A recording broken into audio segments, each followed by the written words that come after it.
Hi friends, welcome to my channel. நம்ம சேனலில் இப்போ என்ன பார்க்க போகிறோன்னா எறா தொக்கு எப்படி செய்யறதுன்னு பார்க்கலாம்.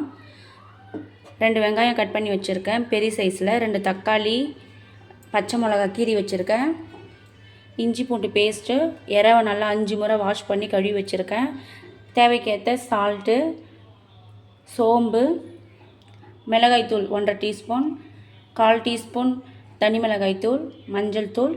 வாங்க கேஸ் ஆன் பண்ணிக்கலாம்.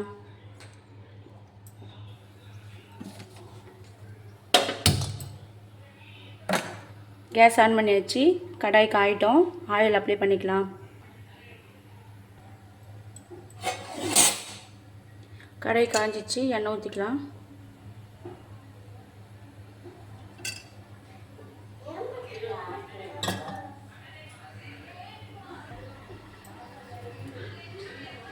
எண்ணெய் காஞ்சிச்சு, சோம்பு ஆட் பண்ணிக்கலாம்.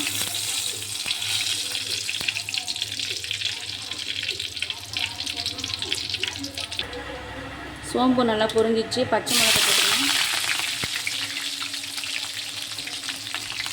ஆனியன் ஆட் பண்ணிக்கலாம்.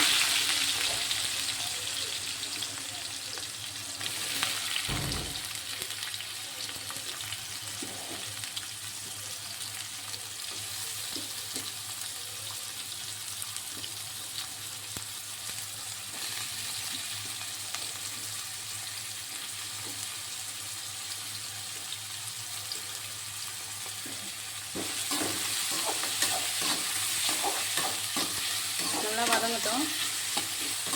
வதங்கிறதுக்காக லைட்டாக சால்ட் ஆட் பண்ணிக்கலாம்.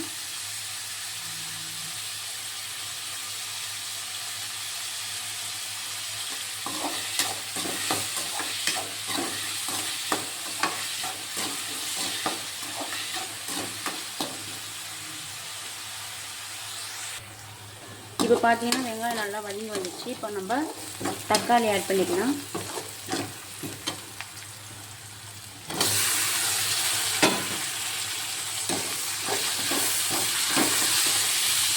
தக்காளி நல்லா மசிய வேகணும்.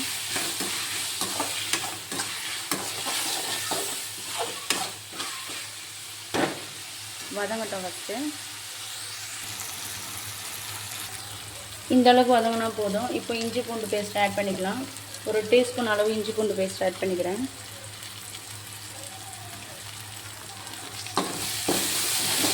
நல்லா வதக்கி எடுத்துக்கலாம்.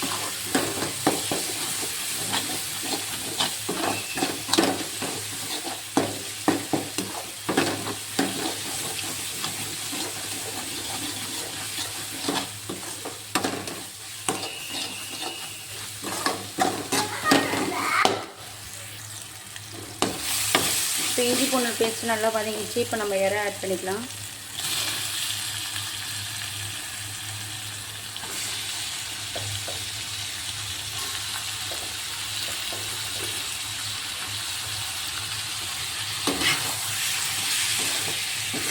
நல்லா வதக்கி விட்டுக்கலாம்.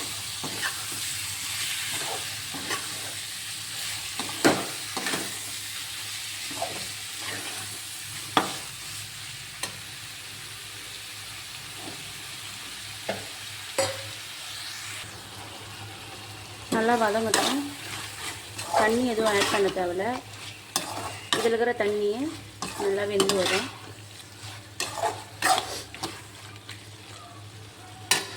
இறால வந்து நல்லா தண்ணி இறங்கும்.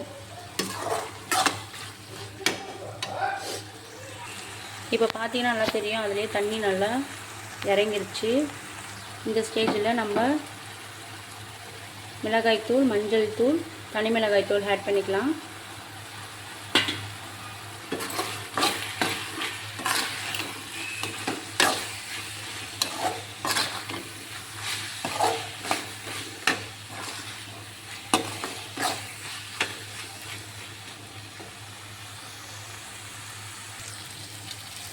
மிளகாத்தூள் பச்சை வாசனை போகிற வரைக்கும் நல்லா வதக்கிட்டுருக்குங்க. எனக்கு சால்ட்டு கம்மியாக இருக்குது, நான் சால்ட் லைட்டாக ஆட் பண்ணிக்கிறேன். எறா பொறுத்த வரைக்கும் பார்த்து தான் சால்ட் போடணும்.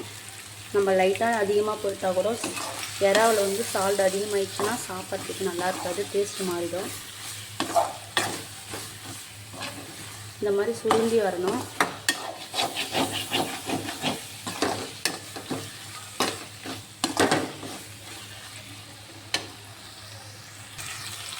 இப்போ பார்த்தீங்கன்னா இறா வந்து நல்லா ஸ்டேஜ் வந்துச்சு, நல்லா வெந்து வந்துச்சு. இந்த மக்காயை நல்லா கொத்தமல்லி ஆட் பண்ணிக்கலாம்.